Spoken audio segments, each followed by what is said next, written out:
విపత్కర పరిస్థితుల్లో రాజకీయం చేయడం సరికాదన్నారు మంత్రి శ్రీధర్ బాబు. హరీష్ రావు, కేటీఆర్ ఇప్పటికైనా బుద్ధి మార్చుకోవాలని చెప్పారాయన.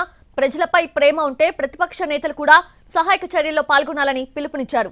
మరోవైపు రాష్ట్రంలో వరద ప్రభావిత ప్రాంతంలో పర్యటించాలని ప్రధాని మోదీని కోరింది తెలంగాణ ప్రభుత్వం. రాజకీయం చేయదలుచుకోలేదు. రాజకీయంగా కూడా మేము కూడా మాట్లాడచ్చు, అనేక విషయాలు మాట్లాడు. ఇది కాదు సమయం, ఇది సమయం కాదు.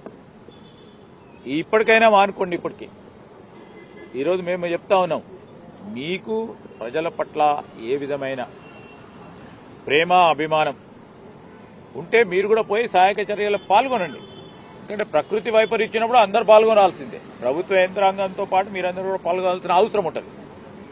కానీ దాన్ని రాజకీయం చేసి రాజకీయాల్లో పెట్టే కార్యక్రమం కాదు ఇది. ప్రజలకు సంబంధించిన విపత్తు వచ్చినప్పుడు విపత్తును ఏ విధంగా ఎదుర్కోవాలని. రెండో అంశము, గౌరవ ముఖ్యమంత్రి గారు మరి ప్రధానమంత్రి గారిని కూడా ఇట్లాంటి ప్రకృతి వైపరీత్యం వచ్చింది కనుక వారిని కూడా మన రాష్ట్రానికి వచ్చే ప్రజలు పడిన ఇబ్బందులు కానీ దానివల్ల జరిగిన నష్టం కానీ చూడటానికి వారికి కూడా తెలియజేయడం జరిగింది. దాంతోపాటు రాష్ట్ర ప్రభుత్వం తరఫున వెంటనే ఇంటరిమ్ రిలీఫ్ డిక్లేర్ చేయాలని, ఈ విపత్తును ఎదుర్కోవడానికి సహాయక చర్యల విషయంలో మరి ఇంటరిమ్ రిలీఫ్ని వెంటనే డిక్లేర్ చేయాలని మేము ముఖ్యమంత్రి గారు రేవంత్ రెడ్డి గారు, ప్రధానమంత్రి గారిని, అదేవిధంగా అమిత్ షా గారిని కోరటం